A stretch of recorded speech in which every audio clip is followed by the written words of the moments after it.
Hello everyone, today I'm going to share with you my May favorites, and I know we're already almost halfway through June, but I just wanted to share with you some of the products that I have really been loving this last month just because I have received a lot of questions about some of them. So let's get started with my Dolce & Gabbana the foundation. This is the newest Perfect Matte Liquid Foundation. I love this liquid foundation, and in my last favorites episode I was still a little ambivalent about how I felt, but on normal skin this is the perfect matte foundation. It's not dry, and just to reiterate, I do have normal skin, so it's the perfect long-lasting liquid foundation formula, and the color in Natural Glow 100 is the absolute perfect match for me at the moment. So I'm equivalent to around a MAC NC25 or a Chanel 30. So I love this liquid foundation. Now I do use a beauty blender sponge to apply this foundation. I haven't washed it yet, so this one is dirty. But for those of you with oily skin, a lot of you have been asking me, is the Dolce & Gabbana as good of a bet? I find that the Hourglass Immaculate Liquid Powder Foundation, this is mattifying and it's oil-free. This one, although it's a little bit more sheer, is far better for oily skin because it will keep your T-zone matte. Today I'm actually wearing the Hourglass Immaculate. I've worn the Perfect Matte Liquid Foundation a lot recently in my videos, so you have seen this on my face quite regularly now. And now for a little bit of hair talk. I use a lot of Kerastase and Shea Moira hair products. So I love the Shea Moira cleansing oil shampoo. It's super gentle and it's my go-to anytime I have a hair disaster. But I have been loving the Kerastase Resistance Vita Cement Top Seal, and this is for brittle damaged hair. So since I had my hair ombre highlighted, just a couple panels, some of you have noticed, some of you haven't, but my hair is a little bit more dry, especially around the summertime. But this leave-in has done wonders for my hair, and I love the way it smells. It has a lemon rosemary scent, but it's got a little bit of pine in it, and it's so fresh. I love it. I'm absolutely head over heels for this, and I love the packaging. It's super simple and easy to use, just a screw top. And I apply this through the ends of my hair before I blow dry it. So it also is a heat protectant. I love products that double up in function, and that is why I love this Kerastase product so much. So if you do want to see a hair routine, to see which products I use from shampoos to masks to conditioners, go ahead and thumbs up this video so that I can gauge the interest a little bit. Now for bronzer, as many of you know, I love matte bronzer, and for a while I was using the Tarte Amazonian Clay, but I really dislike this, kind of vinyl cardboard packaging, and the color was starting to look a little too orange on me because I'm pale again. I'm pretty fair, so NC25, that's pretty fair. And the Bobbi Brown bronzing powder in number 1 natural has a clean plastic packaging. I like the look of it, round, compact, but it also has a powder that's very natural, and there's no orange to it, even less orange than the Tarte. So it's the perfect shade for me. I know I will be using this throughout the summer, and I have been using it with my Bobbi Brown bronzer brush, and this is a limited edition black and gold edition, so the packaging won't be the same.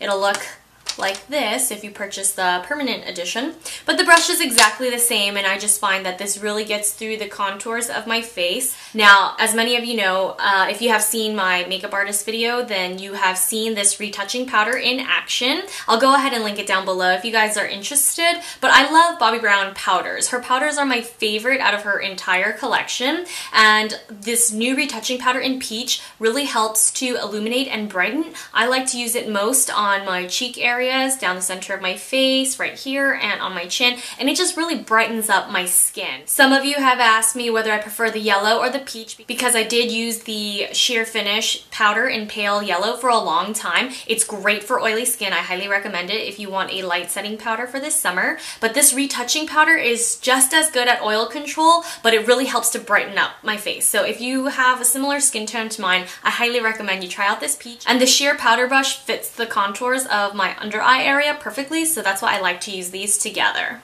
Now for a little bit of mascara chat. As many of you know, my favorite mascara is Lancome's Hypnous Drama Waterproof, and it is the best mascara for really straight Asian lashes like mine. My lashes are really stubborn and a lot of mascaras tend to make them droop even after curling them with my beloved lash curlers. But Chanel mascaras have never worked for me, and recently I tried the Volume de Chanel mascara, which is Chanel's newest mascara. I received a lot of complimentary samples of this, so I tried this for about 2 weeks. I like it on my lower lashes, but unfortunately it does make my lashes droop on top, so I decided to try the Inimitable mascara, and this is the waterproof version in black, when I was testing out the summer products. And turns out I really like this mascara. It gives my lashes more of a fluttery, full lash look as opposed to my Lancome Hypnous Drama mascara, which really tends to separate and lengthen. I don't get as much length with this Chanel mascara, but because my lashes look so much more full, I think it kind of makes up for the lack of length. The only issue that I have with this Chanel mascara is that it tends to clump after 2 coats, so this is not a 3-coater. This is a 2-coat maximum mascara. But for 2 coats and for a daily mascara, especially when I'm not wearing eyeliner, I really love this. So I highly recommend this if you also like the Hypnous Drama waterproof from Lancome. Now for a little bit of skincare, I did show the application of my new Kenzo Key Vital Ice Cream, and this is the cream that I use underneath my makeup, so I am wearing it today. I love this stuff. It's a great makeup primer and moisturizer in one. And if you haven't seen my most recent video, I highly recommend you take the time to go take a look at how I apply these skincare products, because I do get a lot of questions regarding how I put on my skincare in the morning. So that is my morning skincare routine. I just wanted to talk to you about the differences between the two, since I did see a lot of questions on Instagram. The white cocooning cream is in the pink packaging, while the Vital Ice Cream is in yellow packaging. But I really love the whitening cocooning cream on days that I don't wear makeup. So when I'm not wearing makeup at all, when I'm just wearing sunscreen, I feel like this is the one to go to because it has a slightly lighter texture. It keeps me matte throughout the day. Obviously, I don't look as matte as I would if I were wearing a liquid foundation with a powder, but considering I'm just wearing a moisturizer and sunscreen, this does keep me looking normal and not shiny.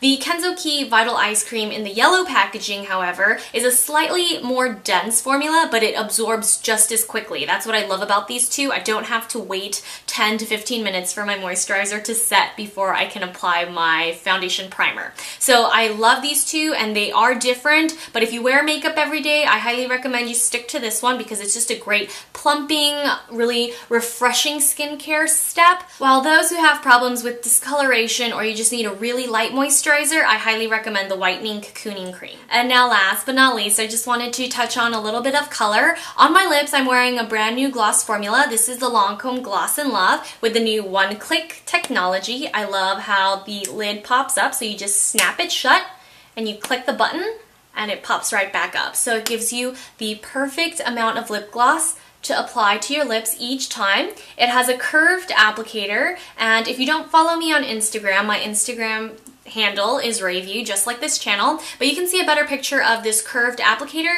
It has a slight moon shape, and it makes applying lip gloss on the go so much easier. You don't even need a mirror to apply these. And my favorite color is 146. It's a coral with golden shimmer, and I'm sure that comes as no surprise to many of you who know that my favorite lip color to wear is coral. But I also love 200, which is a shimmery pearl with pink and gold and green shimmer. I love this one because it reminds me of some of my favorite Glossomers by Chanel. But I like how these are a little longer lasting. They are slightly sticky when you first wear them, but they're not nearly as dense as YSL glossy stains, so they don't have that goopy texture that I know some of you really dislike. I personally love the YSL glossy stains, so I can wear all sorts of glosses as long as they don't make my lips peel at the end of the day. So I try to avoid SPF in my lip products since I do have sensitive lips. Sorry, my bangs are getting in the way.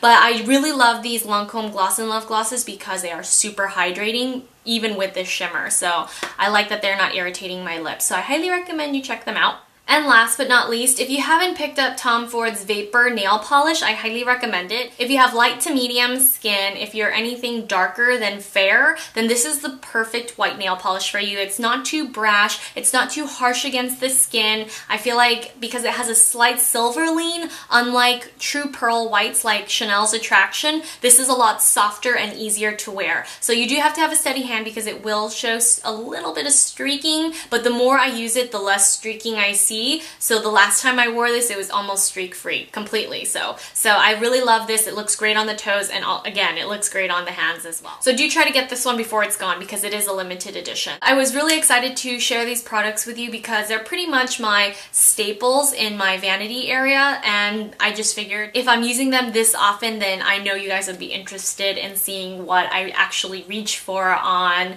you know, a regular basis as opposed to the limited seasonal picks that I go through pretty quickly. So as always, thank you so much for tuning in, and I will try to have a liquid foundations update for my favorite liquid foundations. I know that the last one I did was over a year ago, so a lot of you have been curious as to what I've been using. So I really hope you guys are excited for that, and let me know if you have any other video requests down below in the comments. I'll see you all very soon. Bye!